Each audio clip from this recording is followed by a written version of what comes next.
Abraham Lincoln, né, um dos presidentes dos Estados Unidos da América, ele, antes de iniciar o seu governo como presidente, ele tinha um desafeto, né, um homem chamado Stanton, né. Ele vivia a atormentar a vida do presidente antes, né, antes de ser presidente, o Lincoln, né. E depois de um tempo, Abraham Lincoln, ele consegue se tornar presidente, né. E quando ele se torna presidente, é interessante que nesse momento ele coloca aquele homem que era o seu desafeto para governar junto com ele como ministro dos Estados Unidos. E as pessoas passaram a falar, presidente Lincoln, por que ele? Porque as pessoas que estavam próximas de Lincoln sabiam. Por que esse homem? Esse homem te atormenta tanto. Mas Abraham Lincoln disse, esse homem me atormenta, mas ele será útil ao nosso país e ao nosso povo. E assim, ele se torna um dos ministros que trabalharam junto com Abraham Lincoln. E interessante que no dia da morte de Abraham Lincoln, esse homem, né, faz uma oratória em que diz, aqui morreu o maior, o grande homem que eu conheci na minha vida. Meus irmãos, a gente gosta de ver filmes que falam sobre vingança, né? A gente vê filmes onde o ator principal, por exemplo, né, ele é atormentado todo o filme. E ao final, né, ele consegue dar aquela reviravolta e praticar toda aquela vingança. E ao final termina o filme. E quando você está assistindo esse filme, você fica todo instante, né, com raiva, né? Poxa, como pode isso acontecer? O que está fazendo esse filme? O que está acontecendo aqui? E ao final, quando você vê que toda a vingança é praticada, você se sente aliviado. Ufa, ainda bem que acabou assim. Nós temos um senso de justiça. A gente não consegue ver algo injusto acontecendo à nossa volta, por exemplo. Por exemplo, quando a gente observa, por exemplo, via câmeras que foram divulgadas pela televisão, de um jovem que estava batendo em uma idosa, né, numa casa de repouso, de repouso para os senhores de idade, a gente fica revoltado. A gente diz, como é que pode deixar assim? Né? A ponto de que, se talvez você estivesse naquele momento ali, você também estaria indo à luta contra esse jovem, né, para que não fizesse isso com essa senhora de idade. A palavra de hoje fala sobre essa situação onde Davi estava sendo perseguido por Saul. A gente fica pensando, por que Davi estava sendo perseguido por Saul?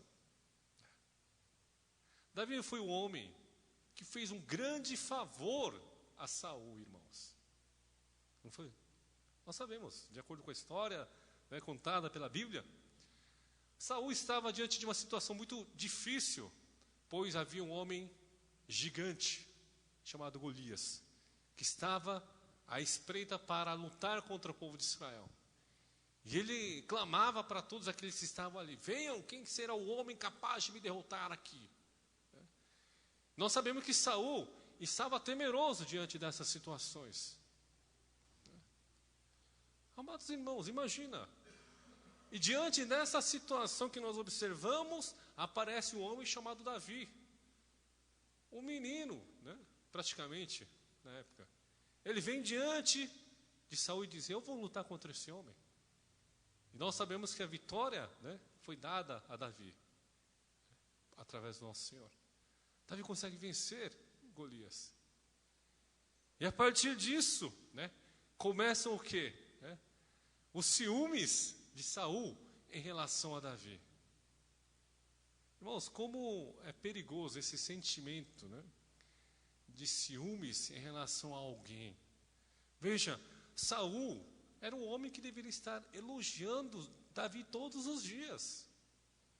Mas veja que interessante, quando se vê em perigo, onde ele se via para perder o posto que era dele de rei, ele começa a querer se defender.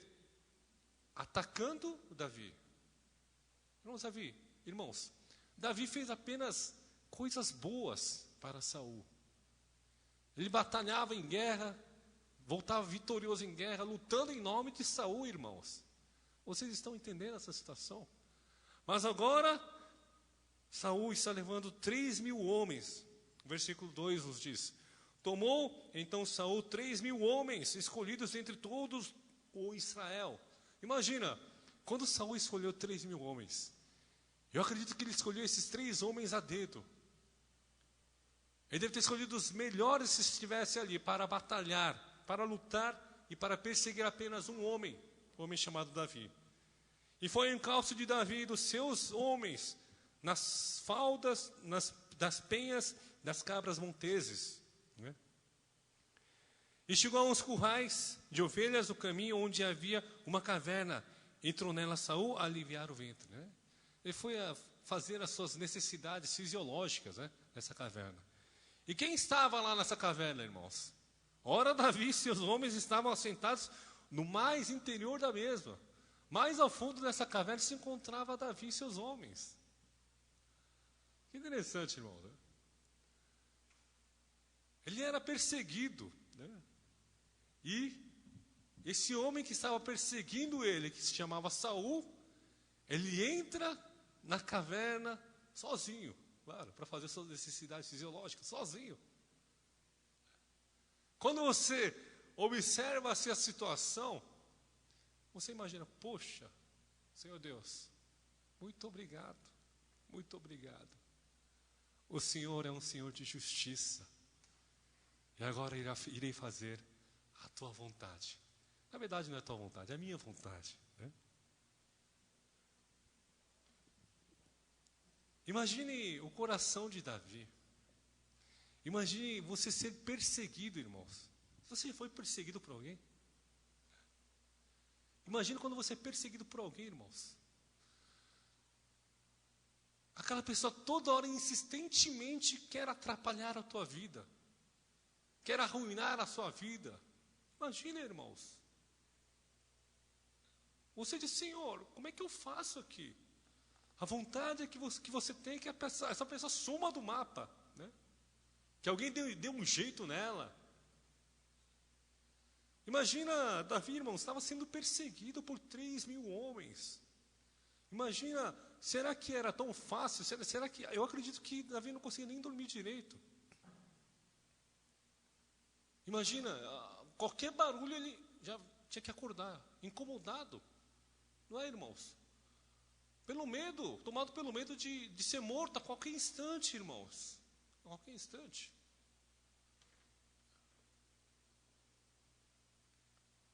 Não é como aquele desenho, né? O Coiote e o Papaléguas, não é, irmãos? Assistiram o desenho? É um desenho antigo, né? O Coiote e o Papaléguas, o Coiote toda hora persegue o Papaléguas está sempre sorrindo. Se você observa, o Papaléguas sempre vai, né? Toda sorrindo e vai, né? E o Coiote sempre se dá mal, sempre se dá mal. Diferente da nossa vida, da nossa realidade. Quando a gente é perseguido por alguém, ou por alguma coisa, por exemplo, irmãos, a gente fica desesperado. Quando eu digo alguma coisa, imagina quando você é perseguido por dívidas. Dívidas. Quem é que nunca já estourou o limite do cartão? Acho que alguns, né? Não todos. E o banco ficava te ligando todo dia. E você até deixa marcado, banco, para rejeitar na hora, né? Banco, né?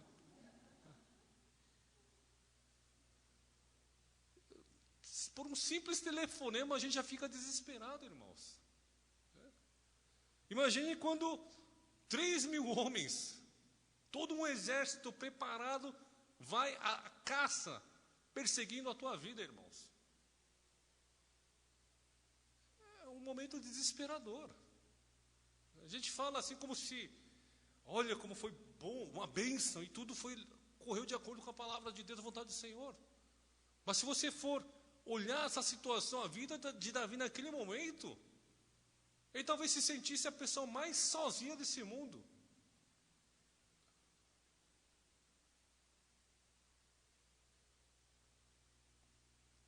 No nosso dia a dia, nós sofremos esse tipo de perseguição. Por exemplo, quando alguém que está próximo de você, alguém que você confiava tanto, quando essa pessoa te trai, por exemplo. Imagina, né? A pessoa da tua confiança. Ou aquela pessoa que você amava. Ou aquela pessoa que você ama ainda, ela te trai. E ela passa a te perseguir, falando mal de você. Né? Para todos que estão à sua volta. Imagina, irmãos. Davi estava numa situação semelhante. 3.000 homens estavam à sua caça. E ele se encontra diante de uma situação, diante de um grande dilema, irmãos. Ele vê Saul entrando na caverna escura. Claro que lá de dentro, né, da escuridão, ele conseguia ver a luz e ver um homem entrando. E todos perceberam que era Saul. E veja o que a palavra diz. Versículo 4, veja. Então os homens de Davi lhe disseram: hoje é o dia do qual o Senhor te disse: eis que te entrego nas mãos do teu inimigo e far-lhe-ás o que bem te parecer. Veja que interessante. As pessoas que estão à volta de Davi dizem: Davi, chegou o teu grande dia. É hoje o fim de toda a perseguição que você sofreu até agora. Agora você vai poder tomar o trono. Imagine aquelas pessoas que estavam junto de Davi, sabendo que, ao morrer Saul, Davi assumiria o trono.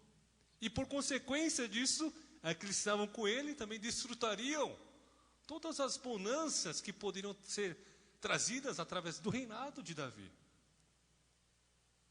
Imagina então esses homens estavam falando para Davi: chega o teu momento. E ainda eles dizem o quê? Hoje é o dia do qual o Senhor te disse. Veja. É como se nós estivéssemos na vida espiritual, irmãos. Né? Você sofrendo. Né? Você na grande dificuldade. Né? E o irmão chega: puxa, essa é essa oportunidade. Né? Vai lá e pega isso aqui que vai ser seu. As pessoas usam da palavra de Deus, do Senhor, para dizer: é o Senhor que está fazendo agora, vai, acredita nisso e segue. Mas veja a reação de Davi. A reação de Davi é a seguinte: levantou-se Davi e furtivamente cortou a orla do manto de Saul. Sucedeu, porém, que depois sentiu Davi bater-lhe o coração por ter cortado a orla do manto de Saul. Veja, você vê uma situação onde você não compreende o que Davi está fazendo.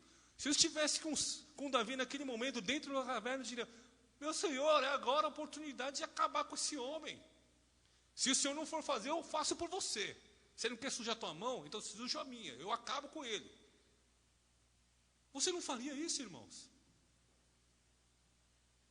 Mas veja, o primeiro ponto que eu gostaria de compartilhar com os irmãos.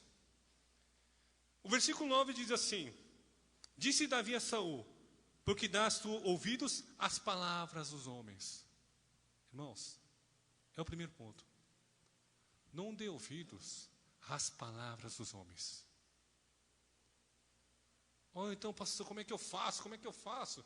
Você tem que dar ouvido à palavra do Senhor, ao que a Bíblia lhe fala. É isso que nós devemos ouvir, irmãos. Se você for ouvir homens, ouçam as pessoas que estão ao lado de Deus. Ouça aquelas pessoas que dizem através das palavras e te orientam a tua vida.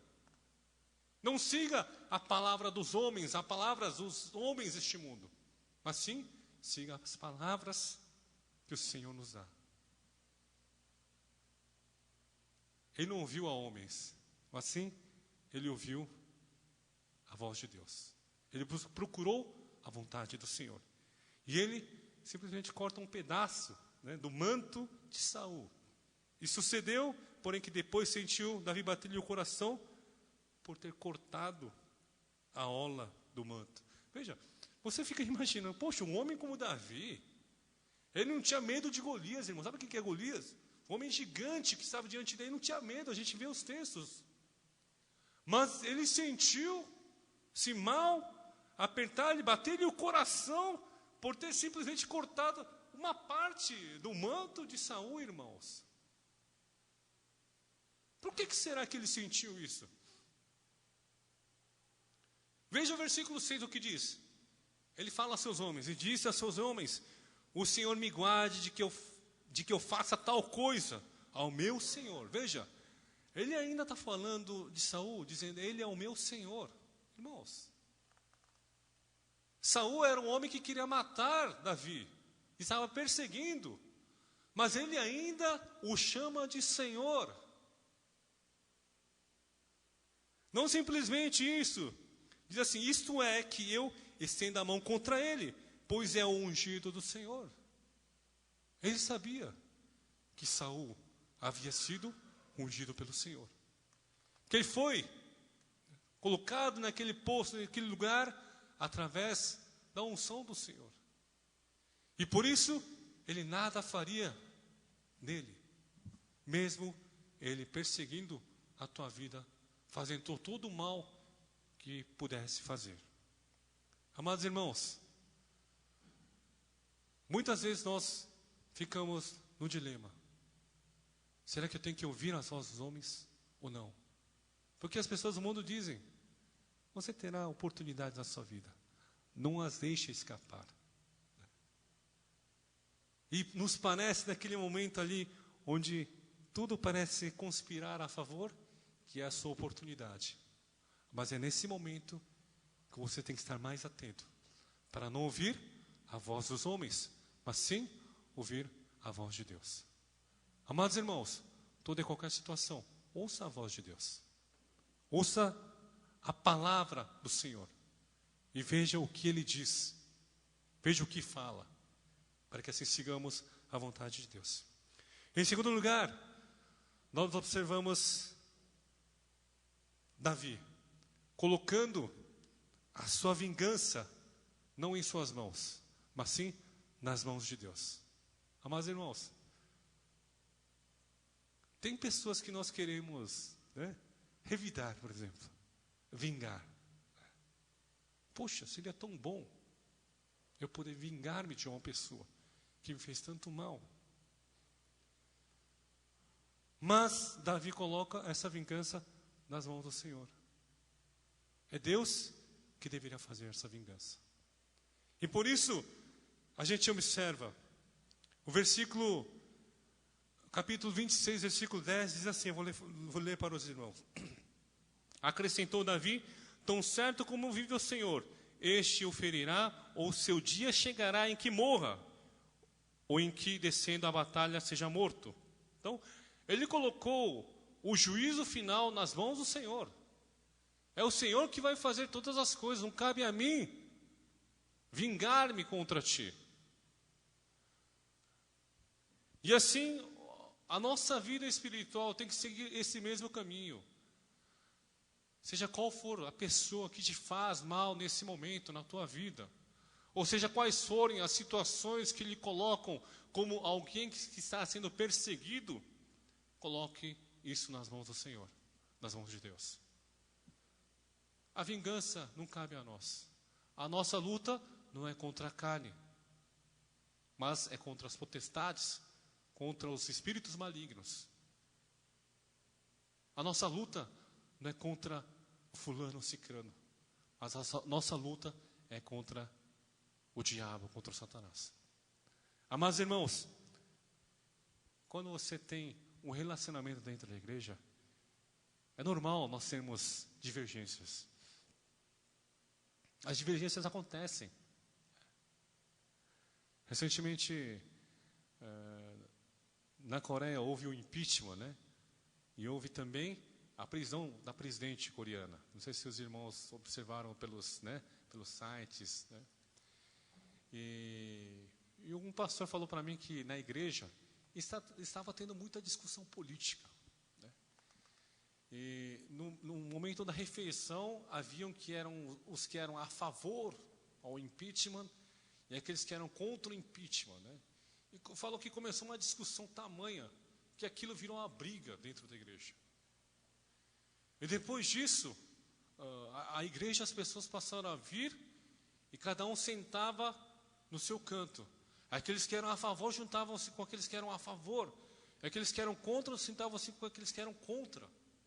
Veja, amados irmãos, imagine que, né, nós se encontremos numa situação como esta, né, dividida no sentido em nossos corações por causa da política, por exemplo. A gente começa a ter raiva, a ter ódio, né, um ao outro, dizendo, poxa, aquela pessoa não presta. É uma opinião política onde faz com que você também comece a opinar sobre a vida e a postura espiritual daquela pessoa. Interessante. Não acaba na política, mas sim, isso leva a outras consequências, onde você observa a vida daquela pessoa e começa a criticá-la, dizendo até mal da sua vida espiritual. Eu servi numa igreja onde os irmãos estavam ali, depois do culto, se encontrando, e de repente estourou uma briga entre os irmãos, onde um senhor foi dar um tapa na cara de uma irmã. Imagina, irmãos. Imagina o clima de adoração. Quando a gente entrava na igreja, a gente via as pessoas bufando ali, de raiva, olhando um para o outro. Sabe, a gente fala sangue no olho, sabe, sangue no olho. Com raiva, quero matar esse cara. Como é que vai ser a sua adoração? Será que você não tenha, espero que não tenha ninguém aqui com esse tipo de sentimento dentro da igreja. Por causa de divergências, por causa de mal entendidos que acontecem dentro de uma comunidade como a nossa igreja.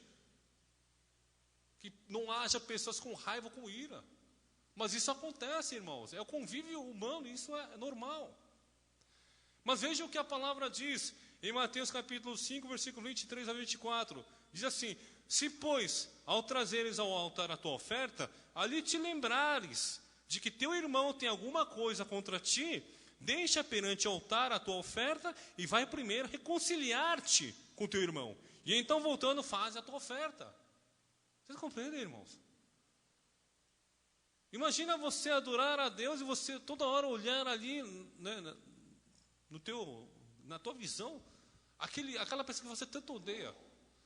Você não consegue focar no Senhor, você não consegue focar na adoração. Você fica com raiva, com ódio, com ira. E o culto acaba e você está ali bufando ainda, irmãos. Mas a palavra diz, reconcilia com essa pessoa. Tenha reconciliação com ela. E depois volte para entregar a oferta ao Senhor. Amados irmãos, se você tem alguém onde você está distante por causa de alguma divergência dentro da igreja Água Viva, reconcilie com ela. É difícil, mas quando nós reconciliamos com essa pessoa, você terá uma paz no seu coração, irmãos. Paz. Tremendo. Vira e mexe, a gente fica sabendo, né, na verdade, de alguém que fala mal de você, ou fala mal sobre você. Não é verdade, irmãos? Eu fiquei pensando, puxa, quando alguém fala mal de mim, por exemplo, imagina assim, poxa, o que eu fiz? Eu fico pensando, o que eu fiz para essa pessoa falar mal de mim? Né? E você começa a ficar toda hora olhando para essa pessoa, e continuamente você vai ficando, poxa. Né? Quanto mais você pensa, mais você é dominado por esse sentimento, né, de raiva. Poxa, o que eu fiz para ela ficar com raiva de mim assim? Falar mal de mim por aí? Mas o que nós devemos fazer com essas pessoas? O que nós devemos fazer diante dessas situações? Mesmo você não tendo feito nada, como diz Davi aqui, Davi diz, eu não fiz nada para ti, Senhor, Saul. Mas você está me perseguindo. Nós temos que pedir perdão, né, a essa pessoa, dizer, puxa, o desculpe se eu te fiz alguma coisa, me perdoe, mas não gostaria que meu relacionamento continuasse assim contigo. Eu gostaria que nós pudéssemos ser verdadeiros irmãos em Cristo Jesus. Esse é o sentimento, essa é a atitude que nós devemos ter aqui, irmãos. Não é continuar falando mal, aumentar essa divergência e fazer isso numa bolha gigante, cada vez mais afastando um ao outro. Mas sim temos que ter essa atitude como Davi teve. Quem vai julgar será o Senhor Deus. Não sou eu que vou julgar essa situação. Veja Romanos capítulo 12, versículo 17, diz assim: não torneis a ninguém mal por mal, esforçai-vos por fazer o bem perante a todos os homens. Não está falando perante alguns homens, irmãos. Aqui a palavra diz, é clara, faça o bem perante a todos os homens. Todos os homens. Não importa quem seja aquela pessoa, irmãos. Nós temos que fazer o bem a ela. Nós conhecemos a parábola do bom samaritano. Os discípulos perguntam, quem é o nosso próximo então, Senhor? É porque Jesus diz, ao final, faça isso, faça o que o samaritano fez ao teu próximo. Quem é o nosso próximo? Quem são os nossos próximos? É toda aquela pessoa que necessita da tua ajuda, é toda aquela pessoa que está à tua volta, é o teu próximo, irmão. A gente tende a pensar que o nosso próximo é aquele irmão dentro da igreja, aquele irmão cristão, que serve tão bem a igreja. Não, o nosso próximo são todas as pessoas que nos cercam. Quando você estiver andando na rua e ver alguém necessitando de ajuda, esse é o teu próximo. E por isso que Paulo fala, faça o bem perante a todos os homens. Todos os homens. O versículo 19 diz assim, não vos vingueis a vós mesmos, amados, mas dai lugar à ira, porque está escrito, a mim me pertence a vingança, eu é que retribuirei, diz o Senhor. Irmãos, Davi conhecia isso, sabia que Deus faria a vingança por ele. Não precisa você ir à luta e você vingar-se daquela pessoa, ou daquela situação que você já passou. Mas sim, Deus fará por você. É o que a palavra diz. E o versículo 21 de Romanos capítulo 12 diz assim, não te deixes vencer do mal, mas vença o mal com o bem. Vença o teu mal com o bem. Aquela vontade de vingar, aquela vontade de revidar, controle-a. Vença esse mal com o bem, retribuindo o amor. Existe uma mímica, né, que o pessoal faz em missão, por exemplo. É uma mímica onde a pessoa, um homem dá um coração gigante, né? E quanto mais esse coração é compartilhado, né, com as outras pessoas, esse coração vai crescendo, né, da mímica. Amados irmãos, é a mesma coisa.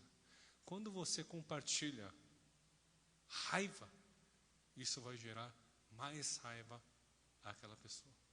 Mas quando você compartilha amor àquela pessoa que está lhe dando raiva, esse amor vai crescer. E vai fazer com que essa pessoa perceba também o quanto você está se esforçando para fazer o bem. E isso fará com que, um momento, essa pessoa volte e peça perdão a você. Esse é o coração que nós devemos ter em nossa igreja Água Viva. Em Romanos 16, versículo 19 diz assim, pois a vossa obediência é conhecida por todos, por isso eu me alegro a vosso respeito, e quero que sejais sábios para o bem e simples para o mal. Devemos ser simples para o mal, sábios para fazer sempre o bem, a vontade de Deus. E sermos simples diante de situações de maldade e para o mal. A palavra de hoje termina dizendo, no versículo 15, seja o Senhor o meu juiz, e julgue entre mim e ti, e veja e pleiteie a minha causa, me faça justiça e me livre da tua mão. Amados irmãos da Igreja Água Viva, gostaria de concluir a mensagem de hoje dizendo, a justiça está nas mãos de Deus. Ele que fará. Não importa o que aquela pessoa fez contra você. Não importa o quanto essa pessoa te difamou, o quanto essa pessoa te falou mal, o quanto essa pessoa vive falando sobre a tua postura. Não importa, irmãos. O mais importante é que você seja honesto diante do Senhor. O importante é que você seja o homem para fazer o bem para todos que estão à sua volta. Essa é a palavra que eu aprendo hoje mais uma vez, irmãos. Mesmo que alguém fale mal de mim, mesmo que alguém esteja me difamando por aí, eu não devo pagar isso com outras difamações, com outras palavras de raiva ou de ira, mas sim devo pagar através do amor, pagar através do bem que vem do nosso Senhor. Pois eu sei e tenho a certeza que ao final, quem fará justiça? Deus fará justiça. Deus fará justiça. Diga para a pessoa que está ao seu lado: Deus fará justiça em tua vida. Deus fará justiça. Deus vai fazer a justiça. Não cabe a mim julgar. Cabe a mim continuar fazendo o bem. Cabe a mim continuar a fazer o bem, sendo simples para o mal e sábios para o bem. Cabe a nós fazer apenas o bem. E em outras coisas, a tua justiça será feita ao final de nossas vidas. Oremos. Senhor Deus Pai, agradecemos a Ti, Senhor, mais uma vez. A Tua palavra vem ao nosso coração mais uma vez, Pai, para observarmos